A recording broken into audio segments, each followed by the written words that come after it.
வீரா வா. எல்லோருக்கும் வணக்கம். நான் கனி ஃப்ரம் கனிஸ் டே.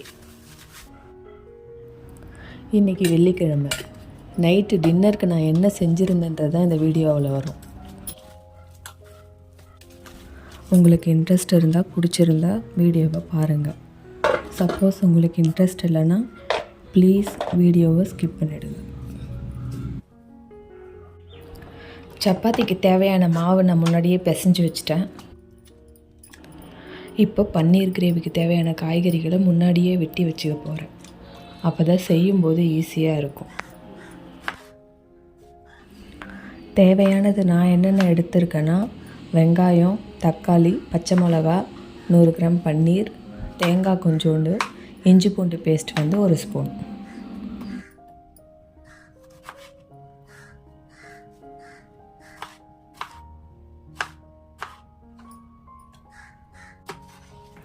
பச்சை மிளகாயும் வெங்காயமும் பொடியாக நறுக்கி ஒரு பிளேட்டில் எடுத்து வச்சுக்கிட்டேன். தக்காளியும் தேங்காயும் நல்லா நைஸாக அரைச்சிக்கணும்.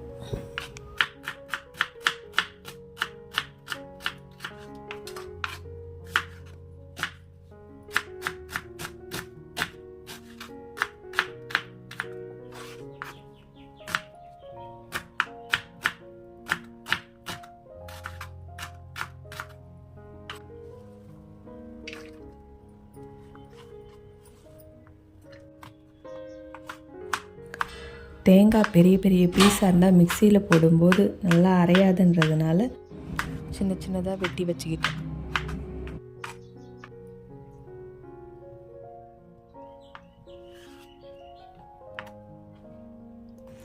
அதே மாதிரி பன்னீரையும் க்யூப் ஷேப்பில் வெட்டி வச்சுக்கிட்டேன்.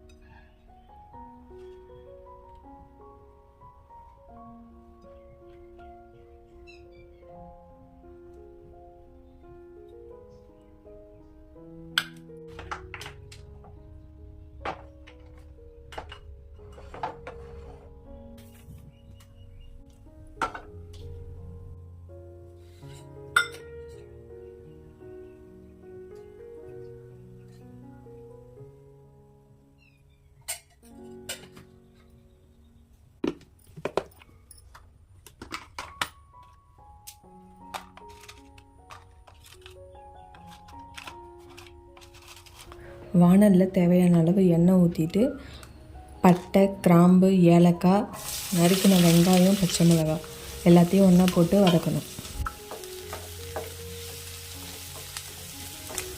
வெங்காயம் ஓரளவுக்கு வதங்கின உடனே இஞ்சி பூண்டு பேஸ்ட்டு சேர்த்து நல்லா வதக்கிக்கலாம்.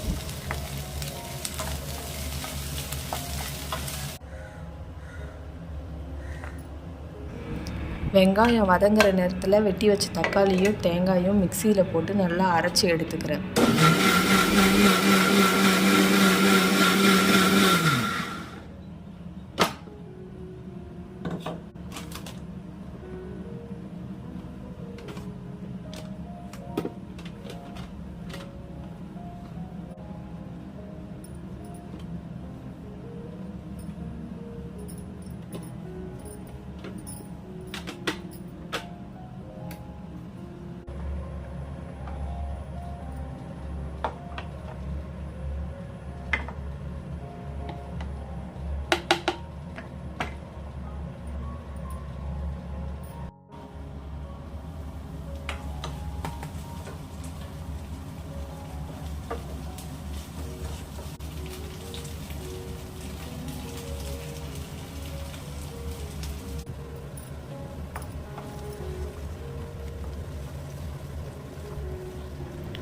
அரைச்சி வச்ச தக்காளி சேர்த்ததுக்கப்புறம் மசாலா பொருட்கள்லாம் சேர்க்குறேன். மஞ்சள்தூள் கொஞ்சம், கறி மசாலா பவுடர், குழம்பு மிளகாய்த்தூள், உப்பு, கொஞ்சம் வெல்லம். அவ்வளோதான் நான் சேர்த்தது. வெல்லம் வந்து ஸ்வீட்னஸ்க்காக சேர்க்குறது. எங்களுக்கு கொஞ்சம் ஸ்வீட்டாக இருந்தால் பிடிக்குன்றதுனால நான் எப்போவுமே வெல்லம் கொஞ்சம் சேர்த்துப்பேன். விருப்பம் இருந்தால் சேர்த்துக்கலாம், இல்லைன்னா விட்டுடலாம். மசாலாவை நல்லா கிளறி விட்டு தேவையான அளவு தண்ணி ஊற்றி மூடி போட்டு நல்லா கொதிக்க வச்சுடுங்க. நான் தண்ணி ஊற்றுற பார்ட் வந்து ரெக்கார்ட் பண்ணாமல் விட்டுட்டேன், அதனால தான் வீடியோவில் ஆட் பண்ணல.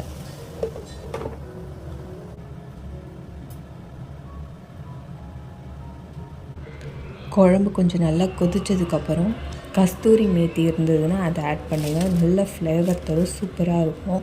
கஸ்தூரி மேத்தியும் பன்னீரையும் ஒன்றா சேர்த்து ஆட் பண்ணி கொஞ்சம் நேரம் கிளறி விட்டுட்டு க்ளோஸ் பண்ணி வச்சுடுங்க.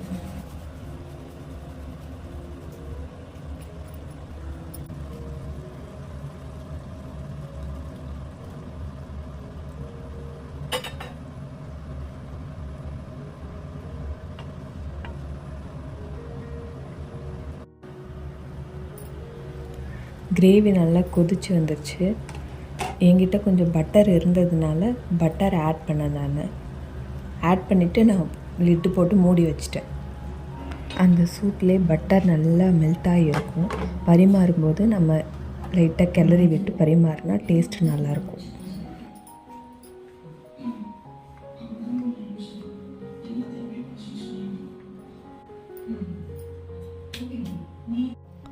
நான் சப்பாத்தி மேக்கரில் தான் வந்து சப்பாத்தி செஞ்சிட்ருக்கேன். கொஞ்சமாக செய்யணுன்னா நான் தவாலே போட்டு எடுத்துருவேன். இன்றைக்கி கொஞ்சம் நிறையா செஞ்சு ஒரு 3 நாளைக்கு ஸ்டோர் பண்ணி வச்சுக்கலாம்னு நினச்சி சப்பாத்தியை அப்பப்போ நான் எடுத்து சூடு பண்ணி சாப்பிட்டுப்பேன். அதனால தான் சப்பாத்தி மேக்கர் யூஸ் பண்ணுறேன். நான் வந்து இன்றைக்கி ஆயில் இல்லாமல் தான் சப்பாத்தி செஞ்சிட்ருக்கேன். தேவைன்னா நம்ம ஆயில் ஆட் பண்ணிக்கலாம். சப்பாத்தி மேக்கர்லேயே ஆட் பண்ணாமல் சப்பாத்தி செஞ்சு எடுத்ததுக்கப்புறம் அது மேலே வந்து ஆயில் ஆர் கீ வந்து ஏதாவது நீங்கள் தடவி விட்டு